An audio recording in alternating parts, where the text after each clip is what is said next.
Ұя. Біз жайлауға жүк машинасымен көшетін болдық. Атам ұя жасады. Мен ағаш ұяны неге жасап жатқанын сұрадым. Есіңде ме? Ақтамақ қарлығаштың өткен жылы үйімізге ұя салғанын, деді атам.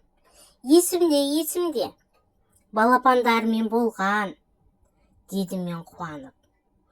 Сол балапандары біздің үйді іздеп келгенде далада қалмасын. Ұяны сондықтан жасап жатырмын. Оны анау үлкен теректің ортасына іліп қоямыз, деді. Мен атамның құстарға деген қамқорлығына риза болдым. Ата, сізді өте қатты жақсы көремін, дедім де мойнынан құшақтадым.